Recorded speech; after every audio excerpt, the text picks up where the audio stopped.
A'udzubillahi minasyaitonirrajim. Bismillahirrahmanirrahim. Alhamdulillah rabbil alamin wa sallallahu ala sayyidina bil qasimil mustafa Muhammad wa alihil muntajabin al ma'sumin al hudatil mahdiyyin. Allahumma shalli ala Muhammad wa ali Muhammad wa ajil farajahum wa la'natullah ala a'daihim ajma'in minal an ila qiyami yaumiddin. Amin ya rabbal alamin. Allahumma kun li waliyyikal hujjat ibnil hasan salawatuka alaihi wa ala abaihi fi hadhihi sa'ah wa fi kulli sa'ah waliyan wa hafizan wa qaidan wa nasiran wa dalilan wa aina hatta tuskinahu ardaka taw'an wa tumatti'ahu fiha tawila bi rahmatika ya arhamar rahimin. Sebagaimana yang dilandaskan dan dipatron tadi oleh Pak Abdullah, bahwa dalam melihat konteks global saat ini, kalaulah kita bisa mengkerucutkan dua pandangan besar, dua ideologi besar, sebagaimana itu juga yang terdapat di dalam pembahasan-pembahasan ilmu kalam, maka kita bisa membagi ideologi besar ini dalam taksim sunai, yakni di dalam pembahasan mantik ada dikenal dengan istilah taksim sunai, yakni pembagian dua-dua, dan itu merupakan pembagian sangat detail karena kita akan sampai pada penghujung pembagian. Contoh misalnya dalam taksim sunnah itu, misalnya kita mengatakan begini, manusia ada dua, ya, kita langsung membagi misalnya manusia ada dua. Apakah dia memiliki pekerjaan atau dia tidak memiliki pekerjaan? Nah, yang memiliki pekerjaan misalnya ada dua. Apakah dia bekerja di dinas pemerintahan atau dia bekerja di dinas selain pemerintahan atau wira swasta? Yang tidak bekerja juga ada dua. Apakah dia karena malas atau dia karena sistem dan sebagainya. Itu model taksim sunai atau pembagian dua-dua, di mana kita akan sampai mengerucut pada akhir pembagian. Dan itu dikenal sebagai pembagian qadiyah hakikiyah di dalam qadiyah syartiyah hakikiyah di dalam ilmu mantik atau logika. Jadi kita mau menggunakan sistem itu untuk membedah ideologi yang ada di dunia ini. Kalau kita bisa membagi dua ideologi besar dalam dunia saat ini, kita akan mengatakan bahwa ideologi itu apakah dia ideologi ilahiyah atau ideologi basyariah. Dua sistem itu. Ini apakah ideologi ilahiyah atau ideologi basyariah. Basyariah yakni ideologi yang ditelurkan dan dihasilkan dari kesepakatan sesama manusia. Sedangkan ideologi ilahiyah adalah ideologi yang kita ambil dan kita turunkan dan kita terapkan dari wejangan-wejangan dan dari wahyu-wahyu Tuhan atau firman-firman Tuhan. Ini dua ideologi besar yang bisa kita bagi secara global ya di dunia ini. Nanti ideologi ilahiyah ini akan terpecah lagi.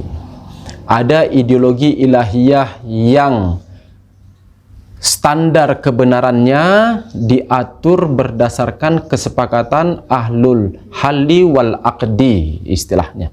Yani kesepakatan ideologi yang dibangun di mana legalitas dan masyru'iyahnya itu berdasarkan kesepakatan para ahli saja.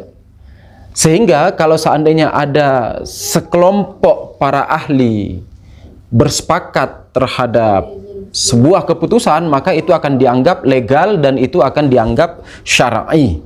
Nah, ini satu kelompok di dalam ideologi ilahiyah. Ada juga ideologi ilahiyah yang mengatakan bahwa kita tidak punya legitimasi, kita tidak punya jaminan kebenaran dan keselamatan hanya berdasarkan sekelompok orang yang dikatakan sebagai ahlul halli wal aqdi tadi. selama kita tidak ada jaminan dari atasnya. Yani siapa? Yani si pembuat aturan itu, yani Tuhan itu. Lalu si kelompok inilah yang kini dikenal dengan kelompok Syiah. Di mana nanti Syiah terbagi lagi, kita akan mengerucutkan kepada Syiah Imamiyah. Ini jalur dari kelompok Ilahiyah. Jadi kelompok Ilahiyah itu nanti terbagi, apakah dia berdasarkan ahlul halli wal aqdi, yakni apakah berdasarkan kesepakatan dan musyawarah para tokoh-tokoh istilahnya, sebagaimana yang terjadi di Sakifah. Makanya ideologi yang dibangun oleh mereka itu adalah ideologi kesepakatan para ahli istilahnya.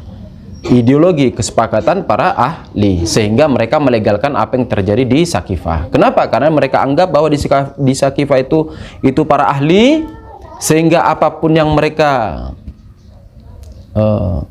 putuskan itu akan masyru' dan itu akan legal. Dikatakan syawirhum fil amr, yani musyawarahlah dengan mereka. Jadi ini kelompok musyawarah. Sedangkan kelompok yang lain dari kelompok Ilahiyah ini, jadi Ilahiyah tadi kita sudah bagi menjadi dua. Satu kelompok ahlul halli wal aqdi, yang satu kelompok legitimasinya harus ada sanad bersandar kepada Tuhan langsung. Bagaimanapun caranya.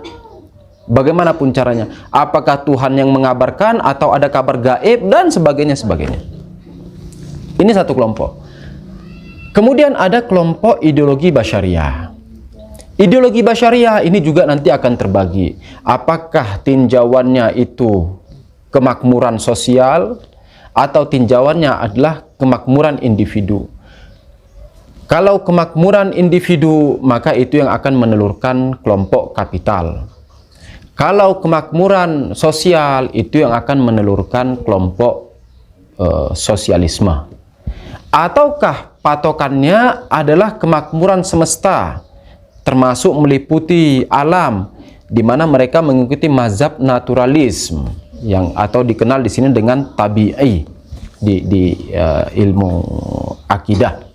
Ini mazhab tabi'i. Yani bahkan alam pun harus mengikuti itu.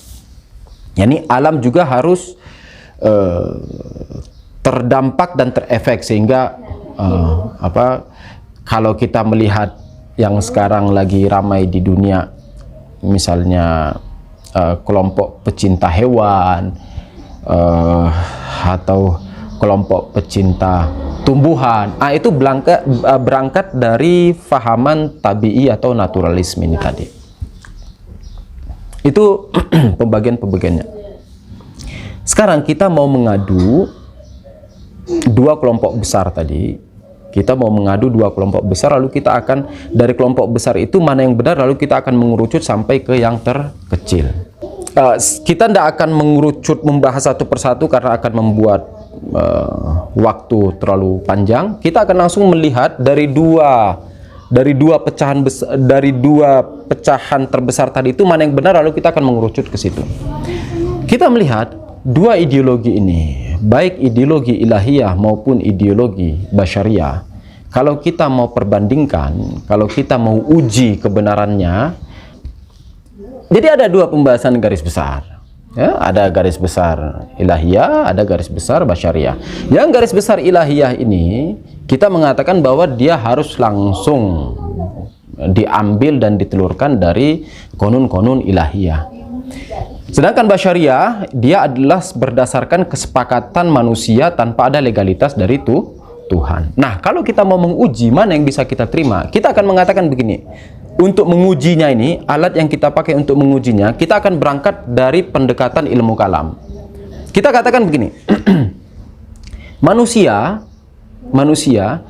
itu ada dua dimensi yang tidak bisa lepas. Setiap manusia, mau manusia mana saja, itu ada dua dimensi, dua bu'di dalam dirinya yang itu tidak bisa lepas. Yang pertama, kepentingan individu. Yang kedua, kepentingan sosial. Ini nggak bisa lepas. Yani tidak ada satupun manusia di muka bumi yang tidak terkena dua imbas ini. Yang pertama, kepentingan individu. Yang kedua, kepentingan sosial. Kepentingan individu, istilahnya dalam bahasa Arab dikatakan gharizah, atau kecenderungan, atau hubbun nafs. Ini kecenderungan manusia, hubbun nafs, cinta diri, cinta nyawa, cinta bahwa semua orang harus menghargai aku, bahwa semua orang harus menghormati aku, semua orang harus menjadi hambaku, semua fasilitas di muka bumi ini harus menjadi milikku, bahwa aku adalah raja bagi semua. Ini kecenderungan, dan ini orang tidak bisa lepas. Ya, ini tanpa kita sadari, itu terkadang lahir dan muncul di beberapa kejadian. Namun ada juga satu dimensi yang justru agak berlawanan dengan yang di atas tadi, yang pertama tadi. Yaitu, ya ini apa? Ini dimensi sosialnya. Kenapa? Karena tadi kita katakan bahwa masyarakat itu dikatakan masyarakat karena harus ada kebersamaan. Manusia itu makhluk sosial, madaniyut taba, civil society, di mana kita tidak bisa hidup dengan sendirinya. Yani kita hidup sendiri di tengah gunung, harus buat beras sendiri, buat air sendiri, buat rokok sendiri yang merokok, buat tempe sendiri yang suka tempe, cari ikan sendiri. Tidak bisa. Mau buat rumah sendiri, potong kayu sendiri. Betapa susahnya hidup itu. Yani mustahil, hampir. Yani mustahilnya bukan imkan zati, tetapi imkan wuku'i. Yani tidak ada potensi kemungkinan hal itu terjadi bagi manusia manapun. Oke? Nah, dua dimensi ini akan saling tabrakan. Dimensi individu mengatakan bahwa Yusuf harus menjadi raja, semua harus mengabdi ke Yusuf, dan Yusuf adalah pemilik dari segalanya. Begitu juga Pak Abdullah akan mengatakan demikian, Kak Daus juga akan mengatakan demikian, Pak Arif mengatakan demikian, Ustaz Asad ketika masing-masing individu kita demikian, apa yang terjadi? Pertumpahan darah, tanazu, perang, itu tidak bisa dihindarin. Kenapa nggak bisa dihindarin? Karena kita makhluk sosial. yakni karena kita pasti akan berinteraksi. Ketika kita berinteraksi dan membawa masing-masing kepentingan individu itu, maka akan terjadi tabrakan individu itu. Disinilah lahir, dan ini nggak ada hubungan sama agama ya. Ini nggak ada hubungan sama agama. Bahkan ateis sekalipun mengatakan, meyakini bahwa kalau ini dibawa, dibiarkan, kepentingan individu masuk dan saling bertabrakan, akan menyebabkan musnahnya keturunan manusia. Yani hilangnya silsilah kemanusiaan. Jadi sudah tidak ada lagi manusia. Untuk menjaga hifzi baqa'un nau'il insan, lihifzi baqa'in nau'il insan, yani untuk menjaga keberlangsungan kehidupan manusia ini harus dibentuk sebuah kesepakatan bersama di mana dia akan menekan dan juga memotong kepentingan-kepentingan individu itu. Sehingga dulu kalau kita belajar KKN atau PPKN dan sebagainya, dikatakan bahwa kepentingan individu, kepentingan sosial lebih utama dari kepentingan individu. Ini merupakan sebuah aturan yang diterima, tidak ada hubungan sama agama. Mau Islam, mau Kristen, mau ateis, mereka akan mengatakan bahwa ketika keberlangsungan umat manusia terancam, maka kita harus duduk rembuk bareng, ayo kita buat aturan, kan begitu. Dari sini kita memahami bahwa asli adanya peraturan satu, dan asli adanya pelaksana peraturan dua, itu hal ukalai. Yani hal yang orang berakal pasti menerima, mau dia beragama atau tidak beragama. Ada dua. Sampai sini kita punya satu kesepakatan bahwa asli adanya aturan dan asli adanya pelaksana aturan itu hal yang pasti diterima mau beragama atau tidak beragama. Nah, kalau kita tanya, oke, harus ada aturan dan harus ada pelaksana aturan. Siapa pelaksana aturannya? Oh, rebutan dong. Oh, saya ini, sebagaimana yang ada di Indonesia juga, sebagaimana yang ada di Iran juga. Masalah pelaksana aturan Selat Hormuz, Trump bilang saya nanti yang mau menjadi pelaksana aturan Selat Hormuz. Iran bilang, oh enggak boleh, ini selat saya punya.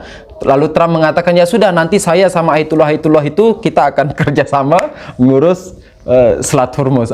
Ini menandakan apa? Bahwa Trump sendiri pun itu mengakui bahwa adanya sebuah aturan dan adanya pelaksana aturan. Jadi tidak mengurus mau Syiah, mau Sunni, mau Kristen, mau Islam, mau hatta tidak beragama sekalipun. Dua hal ini pasti diterima. Sekarang kita kembali, ketika dua hal ini pasti diterima, yakni harus adanya aturan satu dan harus ada pelaksana aturan dua, lalu kita tanya, siapa pelaksana aturannya? Untuk menjawab siapa pelaksana aturannya, kita tanya dulu, apa aturannya? Kenapa? Karena pelaksana aturan, dia harus mengikut kondisi aturan. Yani kita cek dulu aturannya bagaimana, nanti lalu pelaksananya akan mengikuti itu. Oke, sekarang kita cek dulu aturannya apa nih. Kita bilang aturannya ada dua. Ima aturannya, aturan ilahiyah atau aturannya aturan basyariyah. Ini baru kita masuk dalam dua kelompok dimensi ideologi tadi itu. Kita bilang kalau aturan basyariyah, artinya apa? Kita sekelompok, beberapa orang, anggap seluruh orang Palu, kumpul, ayo kita buat aturan bersama di mana kita akan saling menjaga. Kaidah yang pertama tadi, bahwa setiap orang memiliki karizoh dan di satu sisi kita adalah makhluk sosial, ini tetap akan terjadi. Bahwa kita akan saling tabrakan, kita akan saling tonjok-tonjokan, kita akan saling tinju-tinjuan. Ketika basyariah, maka itu juga akan terjadi. Kenapa? Ketika Yusuf datang ke sebuah pertemuan, Kak Daus datang, Ustadz Asad datang, semua datang, masing-masing dari kita akan membawa sebuah misi untuk kepentingan sendiri, di mana saya tidak boleh rugi di situ. Kan begitu? Maka Yusuf akan mengajukan sebuah peraturan-peraturan yang Yusuf tidak boleh rugi. Ketika Yusuf melihat, wah saya dirugikan nih oleh keputusannya Ustadz Asad. Ustadz Asad bilang, wah kalau saya peraturan ini ditanggalkan atau dicopot, saya yang rugi. Akhirnya apa? Berantem, mandek. Kan begitu yang terjadi di anggota dewan dan sebagainya, kan begitu. Lalu gimana caranya untuk menyiasati dan keluar dari masalah ini? Kita katakan jangan kasih ke manusia. Kenapa? Karena manusia masih punya dua dimensi itu yang tidak mungkin bisa lepas. Maka dikembalikan kepada zat yang dia tidak punya kepentingan apapun kepada manusia. Kita katakan itulah Tuhan. Kenapa? Karena Tuhan wajibul wujud. Ketika dia wajibul wujud, maka dia tidak punya kekurangan. Ketika dia tidak punya kekurangan, maka dia tidak punya kebutuhan. Ketika dia tidak punya kebutuhan, maka dia tidak memiliki harapan apapun dan kepentingan apapun kepada manusia. Melainkan apapun tujuan dari Tuhan itu, maka kembalinya kepada manusia. Sehingga dikatakan wa ma khalaqtul jinna wal insa illa liya'buduni. Ini aku tidak menciptakan jin dan manusia kecuali untuk menyembahku. Bukan Tuhan butuh disembah, melainkan penyembahan itu kembalinya kepada manusia. Sehingga dengan penyembahan itu manusia menjadi makhluk yang mulia, insan kamil. Kan begitu. Setelah kita kembalikan aturan kepada Tuhan, kita bilang oke, Tuhan menerapkan aturan nih, kita terima ini aturan ilahiyah nih, kawanin ilahiyah.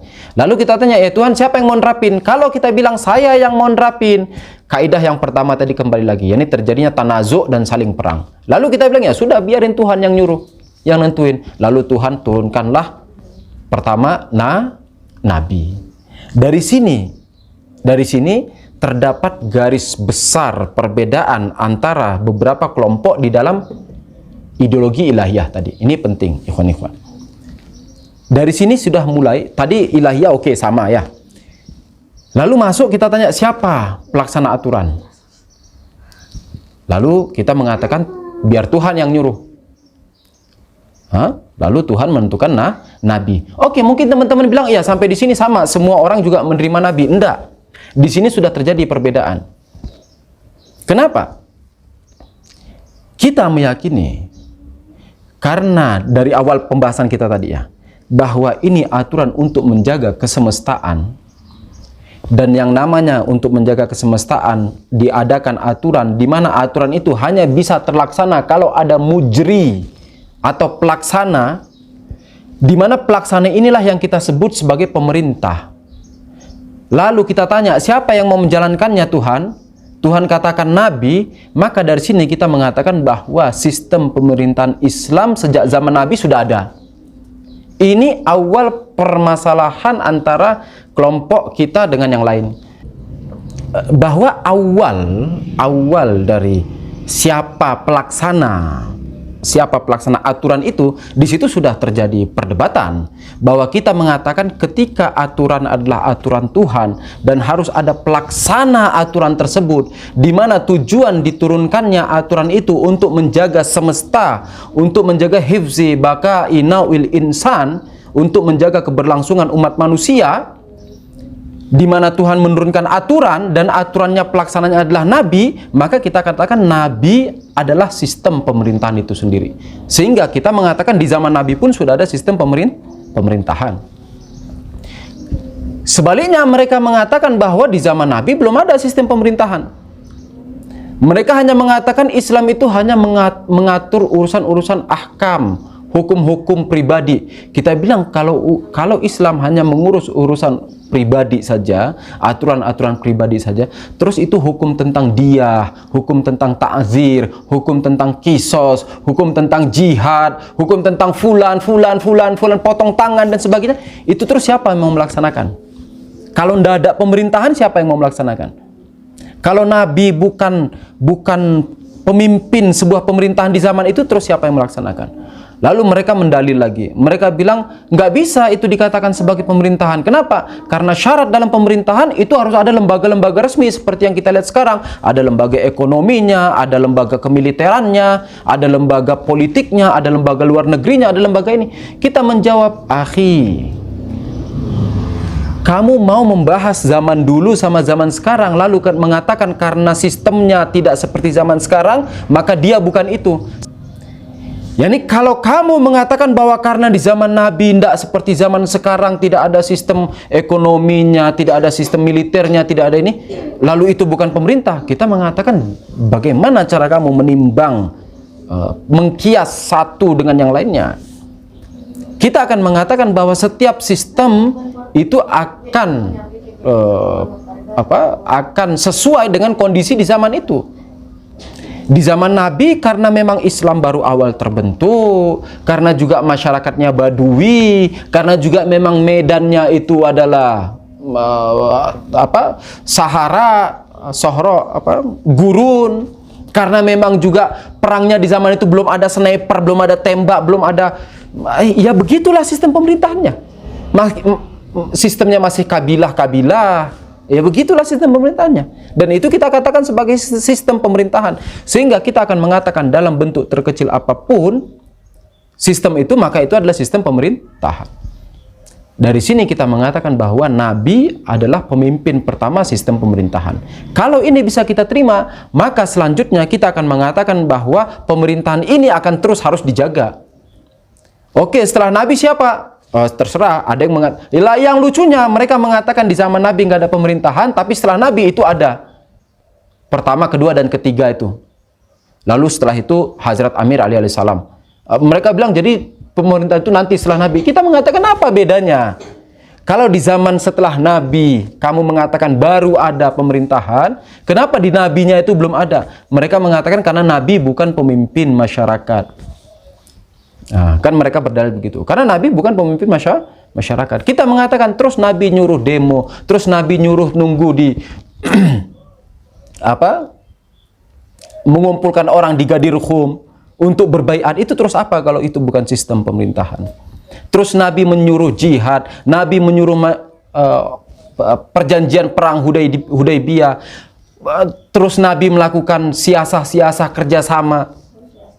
Itu terus apa kalau itu bukan bentuk sistem pemerintahan? Nah, dari sini kita meyakini bahwa di zaman Nabi sudah ada sistem pemerintahan. Maka dengan demikian setelah Nabi pun pemerintahan ini akan terus berjalan. Yang dimana di kelompok Syiah Imamiyah dikatakan bahwa setelah Nabi itu digantikan oleh para aimah ma'sumin alaihissalam, Hazrat Amir alaihissalam, Imam Hasan Mustaba alaihissalam, Imam Husain Sayyidul Syuhada alaihissalam, Imam Sajjad alaihissalam, dan terus sampai Imam Zaman Ajjalullah Ta'ala Farajahu Syarif. Kan gitu. Dimana kita mengatakan bahwa para aimah ma'sumin alaihissalam ini dia bukan hanya sebagai imam dalam syariat, namun juga imam dalam urusan dunia dan takwini. Yani mereka juga imam dalam politik, mereka imam dalam sosial, mereka imam dalam seluruh kehidupan kita. Di zaman ini ketika kita meyakini, sekarang kita masuk di fase kita ya. Di zaman ini ketika kita meyakini bahwa manusia itu kita meyakini bahwa manusia itu makhluk sosial, dan setiap masing-masing kita juga punya kecenderungan individu. Lalu untuk menghambat terjadinya saling perang harus ada aturan dari Tuhan. Lalu karena aturannya dari Tuhan, maka pelaksanaan juga Tuhan yang tunjuk. Dan orang yang pertama ditunjuk adalah Nabi Shallallahu Alaihi Wasallam. Lalu setelah itu adalah Imam Aimah Ma'sumin alaihissalam. Setelah itu Ghaibat Kubro, maka kita akan masuk ke ranah para faqih dengan syarat-syarat yang sudah ditentukan, yang dikatakan jami'un lisyara'id, tidak cinta dunia, faqih, adil, waro, kan gitu. Namun dalam sistem wilayatul faqih ini ada beberapa perbedaan pendapat. Dalam sistem wilayatul faqih ini ada beberapa perbedaan pendapat yang mungkin antum sering mendengar. Ada yang meyakini bahwa wali faqih itu memang memiliki wilayah, otoritas, tetapi hanya sebatas urusan-urusan hizbiyah, sehingga mereka mengatakan wilayah hizbiyah. Ini satu kelompok. Ini wilayah faqih hizbiyah. Namun ada kelompok yang lain yang mengatakan tidak. Seorang faqih itu dia memiliki semua otoritas. Semua faqih dia memiliki semua otoritas. Yakni otoritas apa saja yang bisa disematkan kepada imam. Ini, Anda ulangin. Otoritas apa saja yang bisa disematkan kepada imam, maka seorang faqih juga punya, kecuali hal-hal yang sudah dikeluarkan oleh dalil. Nah, misalnya apa itu? Hal-hal yang dikeluarkan oleh dalil, misalnya seperti takwini. Kalau imam itu punya wilayah takwini, faqih nggak punya wilayah takwini. Lalu apalagi, misalnya kalau imam itu punya hak perang ibtidai, faqih nggak punya perang hak ibtidai, dan sebagainya dan sebagainya. Tapi kalau kita nggak punya dalil bahwa itu sudah dikeluarkan dari majmu' hukum ini, maka apa saja yang berlaku untuk imam, faqih juga punya. Al ulama warasatul anbiya, ini dalil mereka. Inilah yang lalu dikatakan Imam Khomeini sebagai wilayah mutlak seorang faqih, wilayatul faqih mutlakoh. Jadi ada wilayatul faqih hizbiyah, ada wilayatul faqih mutlakoh. Nah, ini dua kelompok sudah. Hizbiyah itu apa? Hizbiyah adalah hal-hal, umurul hizbiyah. Al-umurul hizbiyah adalah hal-hal di mana kalau hal itu ditinggalkan, maka Tuhan, Nabi, dan Aimah Ma'sumin alaihissalam tidak ridho terhadapnya. Ini namanya umur hizbiyah. Yani umur hizbiyah adalah hal-hal di mana kalau itu ditinggalkan, maka Tuhan, Nabi, dan Aimah Ma'sumin alaihissalam itu tidak ridho terhadapnya. Lalu kita tanya ke faqih, oke, faqih, kalau gitu, kita sudah tahu maksudnya umur hizbiyah adalah hal-hal yang kalau ditinggalkan, maka Tuhan, Nabi, dan Imam Ma'sumin alaihissalam tidak ridho. Itu apa saja? Nah, di apa sajanya ini terjadi lagi perbedaan. Jadi di umur hizbiyah itu terjadi perbedaan. Sebagian mengatakan umur hizbiyah itu hanya sebatas urusan fakir miskin, anak yatim, orang gila yang tidak punya wali. Terus apalagi perceraian. Nanti kan harus merujuk ke hakim syar'i untuk diceraikan. Hanya sebatas umur-umur begitu saja. Ini umur hizbiyah atau pengumpulan khumus itu. Namun ada kelompok lain dari umur hizbiyah. Dari umur hizbiyah ada kelompok lain. Seperti siapa misalnya? Seperti Okhunde Khurasani. Beliau ini tokoh besar di Syiah, yakni kalau di Basul Khorij tokoh sangat besar, yakni tokoh sangat besar banget. Beliau adalah gurunya Imam Khomeini. Imam Khomeini berguru ke Ayatullah Abdul Karim Hairi Yazdi. Nah, Ayatullah Abdul Karim Hairi Yazdi ini muridnya Akhunde Khurasani ini. Di zaman itu Akhunde Khurasani dengan satu muridnya juga namanya Ayatullah Mirza Hussein Noini. Mereka menggagas yang namanya sistem wilayah faqih masyrutah. Itu gimana sistem wilayah faqih masyrutah? Dia mengatakan begini, bahwa persoalan hukumah adalah persoalan umur hizbiyah. Lihat. Kalau tadi yang kelompok Ayatullah Hui dan sebagainya bilang enggak, hukumah itu enggak masuk dalam umur hizbiyah. Tapi Akhunde Khurasani ini juga gurunya Ayatullah Hui. Jadi Ayatullah Hui belajar ke Ogino ini belajar ke Akhunde Khurasani. Akhunde Khurasani dan Ogino ini itu maktabnya maktab masyrutah, istilahnya masyrutah. Agoi Hui tidak nerima. Jadi ini perang antara guru dan murid. Ayatullah Hui bilang umur hizbiyah itu hanya sekedar masalah perceraian, apalagi namanya talak dan sebagainya itu. Sementara urusan pemerintahan itu tidak masuk. Namun Akhunde Khurasani dan Ayatullah Noini mengatakan bahwa umur hizbiyah, hukumah dan pemerintahan itu masuk dalam umur hizbiyah, bahkan yang paling penting dari umur hizbiyah. Ayatullah Noini dan Akhunde Khurasani mengatakan bahwa bukan hanya bahwa pemerintahan itu masuk dalam umur hizbiyah, melainkan yang paling penting dari umur hizbiyah. Setidaknya apa? Setidaknya antara Akhunde Khurasani, dari sini kita sudah dapat 3 gambaran ya. Jadi ada umur hizbiyah di mana mereka terpecah menjadi 2. Yang satu menolak urusan pemerintahan, yang satu menerima urusan pemerintahan.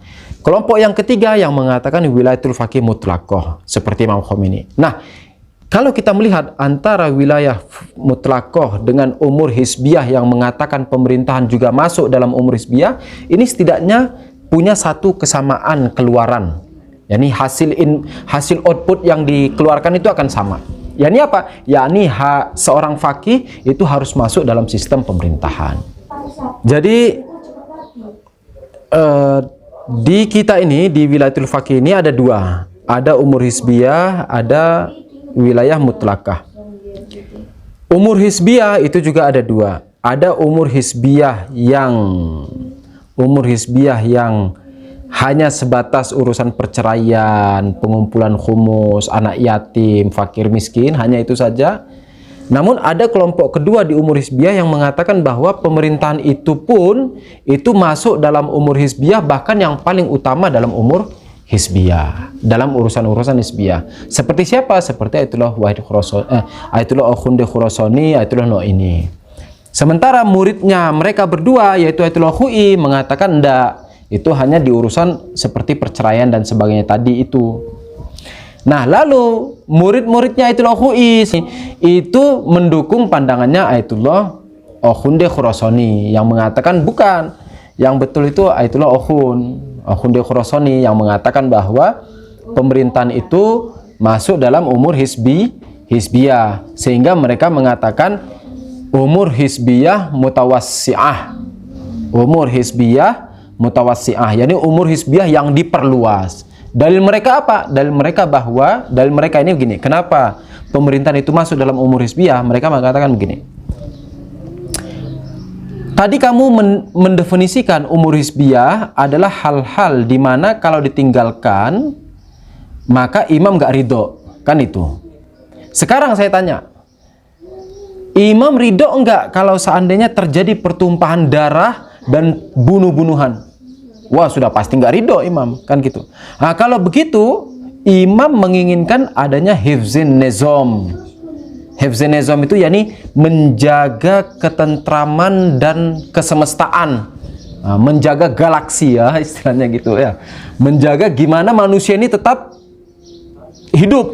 Hifzi baqa'inu insan. Kan begitu. Oh iya, mereka bilang, imam pasti ridho terhadap ini. Kalau begitu, ini hanya bisa terjadi dengan sistem pemerintahan. Kenapa? Kalau ada orang membunuh, terus gimana kamu mau menjalankan kisos? Kalau ada orang mencuri, gimana kamu mau menahannya? Kan harus butuh pemerintah tuh.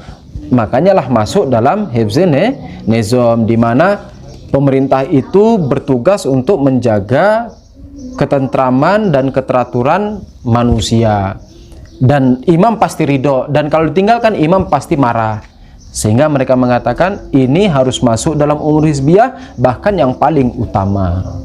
Itu dalil mereka. Nah, dari sini kita mengatakan bahwa kalau kita melihat tiga ini, umur hizbiyah yang hanya sekedar perceraian, atau umur hizbiyah mutawassi'ah, atau mutlakoh, wilayah mutlakoh, maka dari ketiga ini, duanya itu punya output yang sama. Antara wilayah mutlakoh dan umur hizbiyah yang mutawassi'ah itu punya output yang sama. Outputnya apa? Yakni sama-sama pemerintah masuk dalam sistem faqih. Yakni faqih punya kuasa terhadap sistem pemerintahan. Nah, nanti si yang umur hizbiyah mutawassi'ah itu terbagi dua lagi. Umur hizbiyah mutawassi'ah ini terbagi menjadi dua lagi. Yang satu mengatakan masyrutoh, yang satu mengatakan tidak masyrutoh. Masyrutoh maksudnya gimana? Masyrutoh itu begini. Seperti Okhun Khurasani dan Ayatullah No ini mengatakan, oke, seorang faqih itu memiliki wilayah. Sekalipun umur hizbiyah, tapi pemerintahan masuk dalam umur hizbiyah. Namun gimana seorang faqih ini memiliki otoritas dan wilayah? Dia mengatakan kita buat sebuah lembaga seperti MPR misalnya, Syuraya Melli. Kita buat sebuah lembaga di mana di dalam lembaga itu harus ada faqih di dalamnya. Tidak harus semuanya faqih, enggak. Misalnya ada 100 orang. Dari 100 orang ini, di situ ada faqih barang 10, 20, 30. Seorang faqih mujtahid harus ada di situ untuk melegitimasi